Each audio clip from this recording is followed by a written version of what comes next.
there's been many of us in here, and you know who you are. There's rules that are broken. I mean, there's been many a time we've had debate on this floor. I've gotten hot. Another member's gotten hot.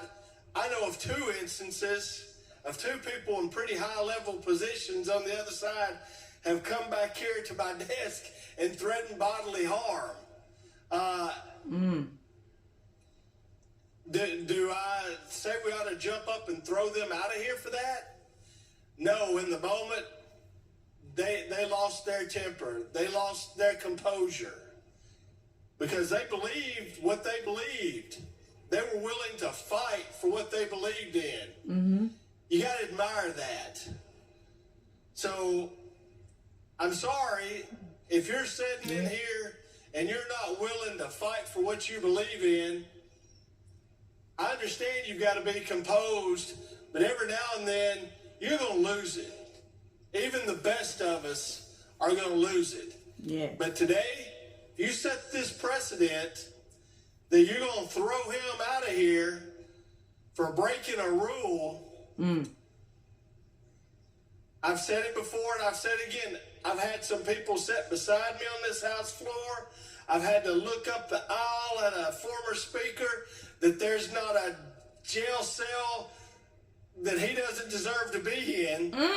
Talk about it. I have to sit here and look at that. And I didn't hear a peep out of anybody saying we ought to toss him out of here. And everybody knew it wasn't a rule he broke. There wasn't a felony he didn't see, he didn't want to break. Ooh.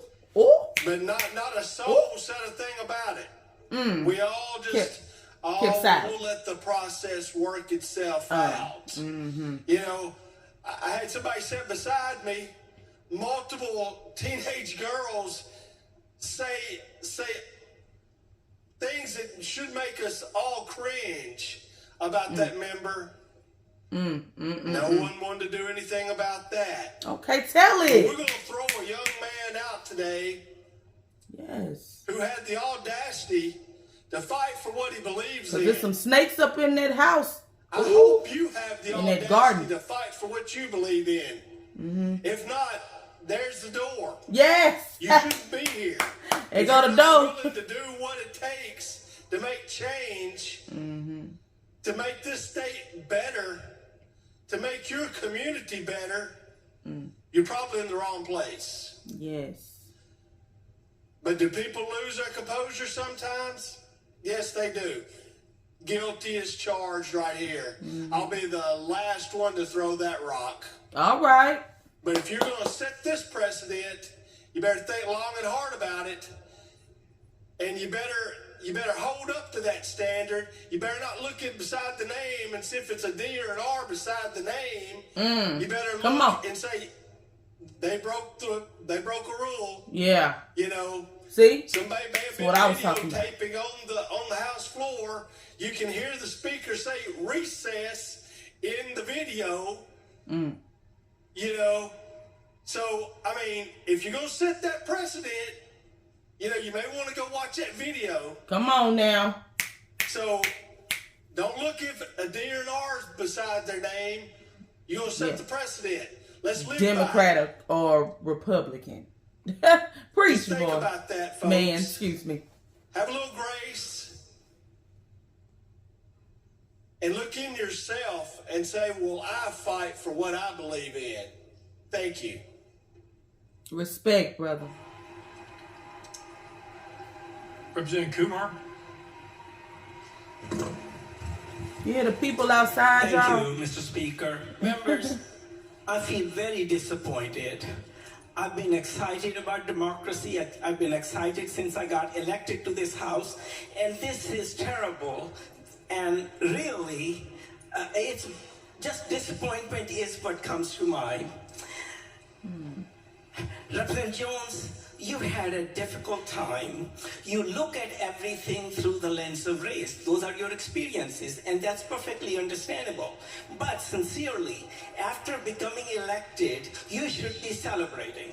You really should be. You should join the House, become one of us, make the transformation from being a person who, yes, we've known you demonstrating a lot, mobilizing the community, but make the transformation to be a representative who represents. You claim that you have 78,000 people to represent. You claim that you have 78,000 people to represent. But sir, you have not done that. You have mainly interrupted the proceedings. You have attacked fellow representatives. You have attacked the Look at the lady looking in front like, all what? committees. That is not representing your people. That is not going to bring credit to the people that you claim to represent.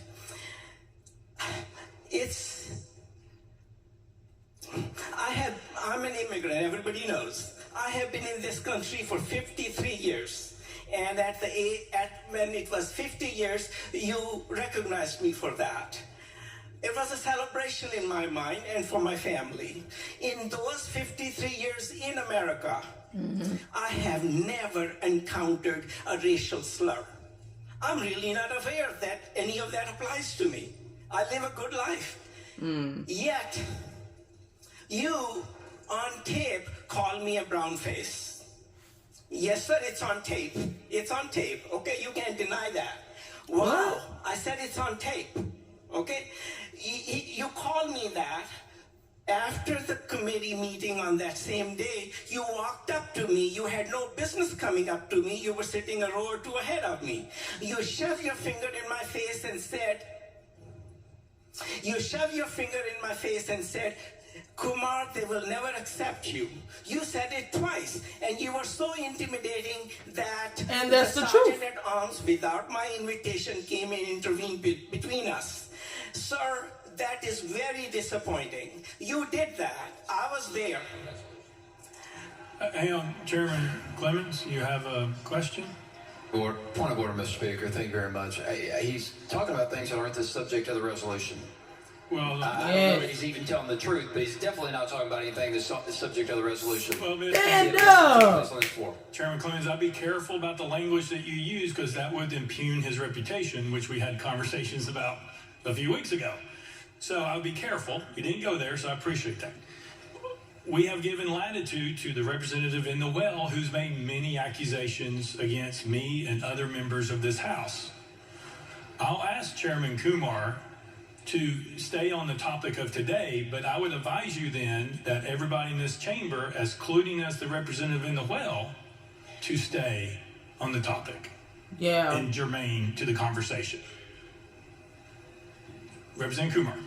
Thank you, Mr. Speaker. I wrap it up by saying that it is disappointing that you have insulted this body. You have insulted. I want to pause for a second right there, you guys. And again, for those who's just watching this is Miss Peaches talking.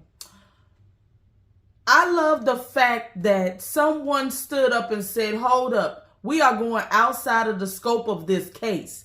What he is talking about is purely a matter of opinion or something that he said that he encountered, and most people do not know nothing about this. Now, he says that it is on tape. And from my understanding, looking at how people are responding and the way he's looking towards the front, is that Reverend Jones is denying this. He's saying, no, I did not. So in my opinion, he's saying that, no, I didn't call you any racial slur or anything. I'm merely talking about the color of, if he did even say it, I'm talking about the color of your skin. Yes, you are a brown man. What are you? You're not white. You're not black. You're brown skin. So that's not even disrespectful to you. He didn't call you any inappropriate names like a monkey or anything like that. He said your skin is brown. So that to me is fine. And then he said that they will never accept you. As much as you want to retaliate against that, and as much as it may sting your soul, it is the truth. Us as brown and black people will never completely get our shot. You know, we would never really completely be accepted. And this is not for everybody there, you guys. You have insulted your colleagues. This is not for everybody. Let me just say this. Because everybody doesn't say things like that. You know, everybody doesn't feel this way. But there are some that's in the representatives and in the world, just put like that, and they're going to feel this way forever. And so if we don't have that shift in the mindset, then we're always going to be at the same position. Segregation, which Dr. Martin Luther King Jr. fought so hard to get over. He knew in his time that he wasn't going to be the one actually a part of seeing it, but he fought for his people for the future. That is what he, Reverend Jones, is trying to portray and trying to do. Just like Dr. Martin Luther King Jr. did back in the day, he is trying to fight for his people and the children. Guess what? Who are going to represent us in the future. My God, can I get... You see, sometimes we think about the wrong thing. Oh, this person, the color of their skin, they have too much power. They shouldn't have that. Regardless of whatever they're saying, you believe you have too much power. You have a little bit too much authority. I should be over you. How about we dismiss whatever you say? When in fact you should be listening to what they have to say, because it may prompt you to have a change of heart. Just like the election. Think about it. Just like the election. You got some Trump, voters, and you got some that didn't like Trump, right? Now, those who was Republicans, they was like, I'm Republican to the day I die. I'm a vote for Trump, this and that. He's a good man, blah, blah, blah. And then all of a sudden, when we get to the polls, we start to see a shift. A shift, you guys, in the voting. All of a sudden, the Democratic Party started coming out on top. Whoa, what you thought you saw years ago has started to transform. These states, California and all these states that you thought would just automatically be a Republican state started to shift. Even the Democratic Party was mind blown. But you know why? It's because voices were heard. Actions were provided, meaning Trump started to show himself. See, that's what you have to do. Let somebody show you themselves. And guess what Maya Angelou said? Believe them. We need to believe them when they show themselves. And guess what? Then you'll have a shift in your mindset. Because what you have been programmed and taught all your life is to either like this or dislike it. And there's nothing wrong with that, because guess what? We were all born into sin. We was all born like this. But we have the right to stand up and change and fight for what is right. And that's why I respect this man and the other two people that helped organize this, guess what? Peaceful protest. I have respect. So you will see me saying, after people talk, I'll say, respect, my brother. Respect. That means I respect you for standing up, regardless of the color of your skin. Because guess what? To be honest with you, there was white and black people standing up for Reverend Jones and the other two people. Standing up for these children who are crying out with the signs up saying, I am 9 years old too. Respect for the parents, knowing that they got to somehow still deal with this in society. It's on the news. They can't get past it. It's on the news. It's in their face. People are asking, are you okay? Every 5 minutes. It even went to the house. So therefore, it is that important for us to make sure that we put a cap on things. And right now, what we need to put a cap on, meaning tighten it up, is the gun law. Because it should not be that easy for children or even young adults to get a hold to guns that quickly. You need to have gone through the proper procedures in order to even be able to get a gun. And the fact that we dismiss people with mental disabilities or challenges is a disgrace. If a person is seeking mental help, they are showing you themselves. They are saying, I'm crying out. Can you help me? Guess what? What Maya Angelou said, believe them. Believe them. Because this could have been avoided. Now, of course, it would have been some type of situation happening elsewhere, because that's how the world works.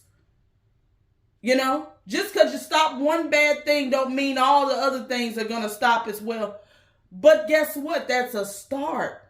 And we have to start somewhere, my people. And so I ask that you be that body that, like the House of Representatives, I want you to be the house of God's people and give a fair shot to his people. It doesn't matter if you're a Christian, if you're a Muslim, if you're any type of religion. It doesn't matter, because guess what? Our common goal is to praise God and to abide by his rules and to walk in his path. And so if we're walking in God's path, then we must stand up for each other. We must be united. We must show love, correct? So how can we exile, if you will, exile our fellow brother? Yes, you may broke a rule, but it does not deserve the death penalty. So again, I leave you with this. I say to all my people who stand up, respect. Thank you guys for watching. That was part 2. I wanted to make it short, but I wanted to come off, something off my chest. I needed to get it off my chest. And I hope you guys took that in and use that, not only for this episode, just watching it, but actually take it in, soak it in like a sponge, and apply that in your life. Respect, positivity, loyalty, love, and praise. Thank you guys. Miss Peaches. Y'all stay blessed.